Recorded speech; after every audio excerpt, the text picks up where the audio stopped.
All right, Shalom Akim. Before I begin, I want to start off by giving infinite praises, honor, and glory to Yahweh, Bahashim, Yahweh Shai, Bahashim, Rukakudash.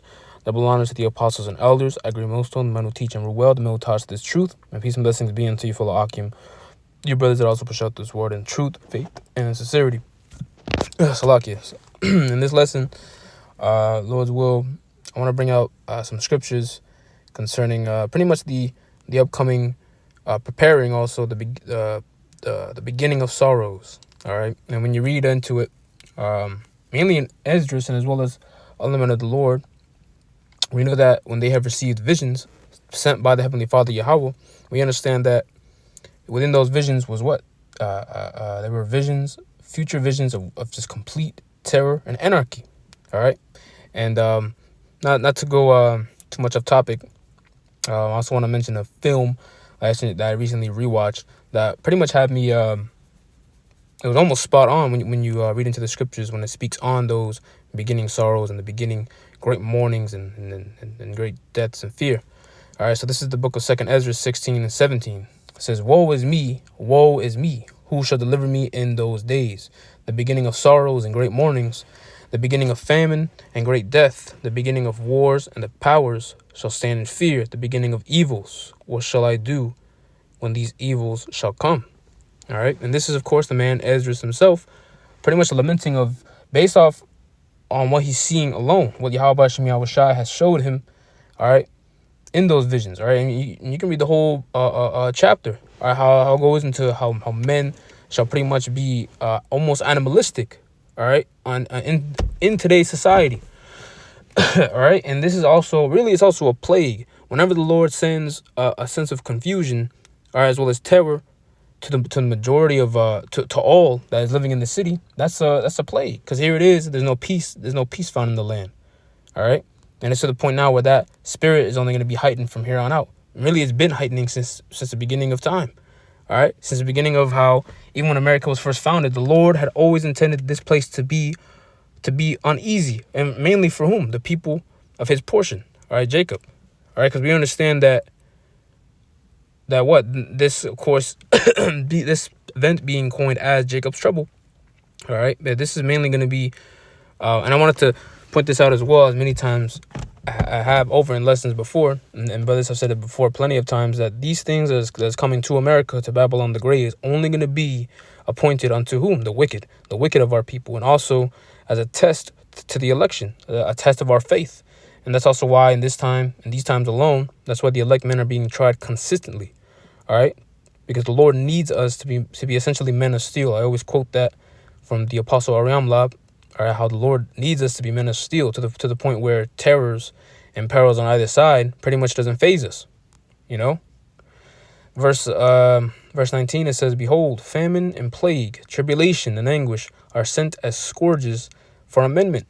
But for all these things they shall not turn from their wickedness, nor be always mindful of their scourges." You see, so the wicked of the whole world, all right, they're not gonna learn. They're not gonna learn from the from the things that are coming. Hell no.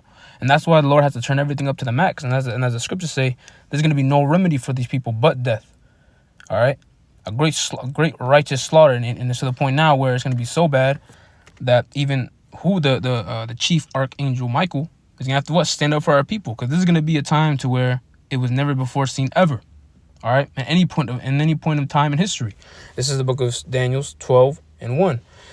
It says, "And at that time shall Michael stand up, the great prince which standeth for the children of thy people. And there shall be a time of trouble, such as never was since there was a nation. Even to that same time, and at that same time, thy people shall be delivered, everyone that shall be found written in the book." All right, and as I mentioned before, there's if Akim are really into superhero flicks, I have mixed thoughts about it.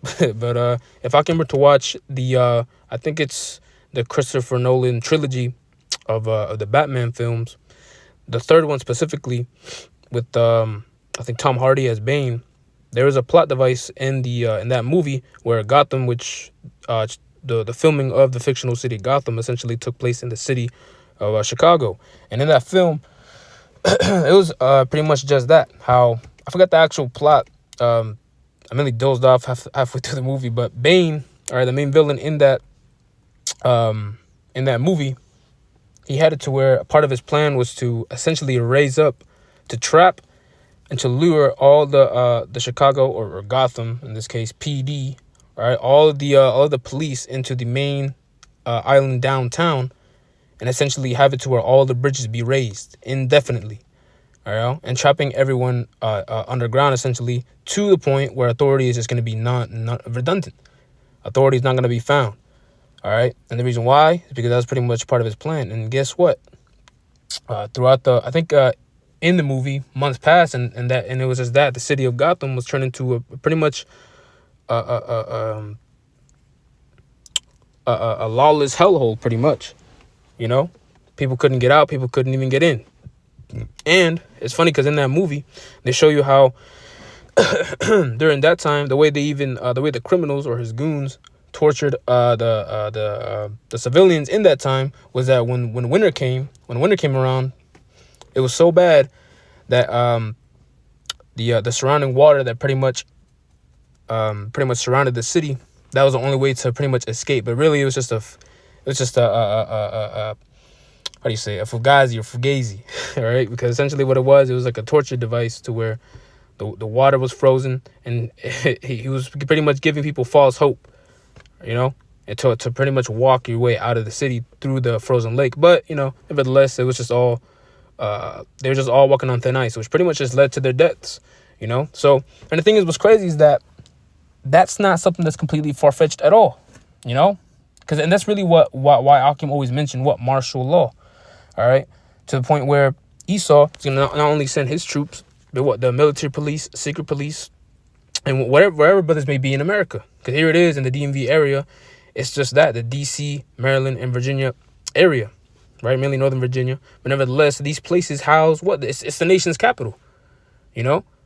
So just take a look at that for just to give brothers just to envision how bad and how escalated this is going to be, you know? And that's why also, when you read in Revelations, the 13th chapter, when something needs to be implemented as well, to where you're not going to have a choice, how do you think people are going to react, right? How do you think anarchy is going to ensue? And anarchy literally just means absence of government or authority, all right? And yeah, and it's going to be absent, all right? The system of 911 isn't going to work, and we understand that the daily routine of your average American is forever going to be changed, and we saw that time and time again throughout history. And only this time again, it's going to take the Archangel Michael. It's going to take literal heavenly intervention from the Heavenly Father to intervene and deliver us, essentially. All right? That's what's going to take. And that's why when you read in Isaiah, let me actually get it. Isaiah 33:6. We're going to need to be stable during that time. This is Isaiah 33:6. It says, behold. Isaiah 33:6. And wisdom and knowledge shall be the stability of thy times, and strength of salvation, the fear of the Lord is his treasure. Because you got to remember that, and it's crazy because we've seen time and time again the fear, all right, that people have in their eyes when they're at the brink of death, and if not death, the brink of danger. All right, people's the spirit of fear, the way when it comes upon them, they will almost immediately, especially our people, you so-called blacks, Hispanics, Native Americans, the majority of our people, if they believe in any other God that isn't Yahweh Shai, even if they don't believe in the Lord, you best believe they will seek the Lord early in their affliction. And it's funny because when the scriptures say early, it's not talking about the early of now. They're talking about they're going to do so really quickly when they're met with that fear, you know, when they're met with that impending doom. And guess what? The Lord isn't going to hear them. He's going to hide his face from them, because that's what our people did to the Lord. All right, during that time when the Lord was able to be found, which is now. All right, he is able to be found now out here in the highways and hedges. All right, because he set up his prophets, he set up his men, all right, to proclaim these things and also to give you the know-how and what to do with the things to come, man. All right, the knowledge and the wisdom, the stability, the ability to be stable during that time, it's still here. That's what the real early is, not the Hosea early. All right, but here and right now. While the evil days draw nigh. All right. So, and it says the fear of the Lord is his treasure, the strength of our salvation. Even knowing the name of the Lord, something as milk and simple, although it may not be simple, right? but it's imperative to our to our survival, pretty much, man. You know, that's what this is all about, survival. All right. This is Proverbs 18:10. This is the name of the Lord is a strong tower. Only the righteous are gonna run into that tower and be safe. All right, during that time of great peril. All right, the scriptures have always talked about this, and you best believe that's why there's prophets here today. Something is coming, whether people want to believe it or not. This is Isaiah 32:2. It says, "And a man shall be as an hiding place from the wind, and a covert from the tempest, as rivers of water in a dry place, as a shadow of a great rock in a weary land." Right, so a man of the Lord in that day, a man of Yahweh Shem Yahweh Shai is going to be what? Essentially, he's going to be that that railing, or that thing that you grab upon when you're pretty much out of breath. You know, it's that place of refuge. How, you got to ask yourself, how is a man himself, a man by himself, going to be a place of refuge during this time? Right now, that really the people who are looked on as those places of refuge and also comfort is really the right now in this society, it's the first in this society. These celebrities, these great icons who pretty much have given up their soul, all right, to be looked on as these great to be those great coverts, pretty much. But now when you look at it today, and when you look at it during that time, even when the scriptures tell you that what riches profit not in the day of wrath, during that day of wrath, during that season, all right, who truly is going to be, as the scriptures describe, that man that's going to be as that hiding place from the wind? Because what, that wind, that tempest, the rivers of waters, the shadow, the weary land, why is land even going to be weary? You know, you got to ask yourself these things. So these great perils and plagues that are coming, the only men that are not going to be subjected to any of those things, up until the point where there's just no hope, is only going to be the men of the Lord. All right. As it is written, what? Touch not my anointed, do my prophets no harm. And what? Psalms 91, no plague is going to come nigh thy dwelling. You see? And it's not necessarily only talking about pestilences, even though the Lord will deliver us from those things too, but also the many plagues that, as mentioned before, even in Esdras. Hey, a huge swarm or wave of people, madmen, acting on their spirits of vengeance. That's definitely most definitely is a plague. Best believe. All right, and that's why when I saw that movie, all right, many movies like it, they get these things from somewhere. It's called source material. All right. Yeah, sure, they say it's from the comics, but then again, where do these writers get these ideas from? You know, hell, they even have it in these biblical movies. How these men made great miracles. Everyone knows the story of Moses and the deliverance from Egypt. But now let's take a look at something else that people aren't really privy of, like the downfall of Rome, the Greece Empire, right? How these places were annexed. All right. When a place is annexed, you best believe it comes with violence as well. Actually, yeah, I have it written down as well. This is Revelations 18:21. It says, "And a mighty angel took up a stone like a great millstone and cast it into the sea, saying, Thus with the violence shall that great city Babylon be thrown down, and shall be found no more at all." So yeah, so with violence, with violence, is America going to be taken out, man? And it has to be. The same way how it was founded is the same way how it's going to be taken out 10 times more. All right. How the foundations are built upon with blood, so the Lord also going to require the blood, all right, from this great whore.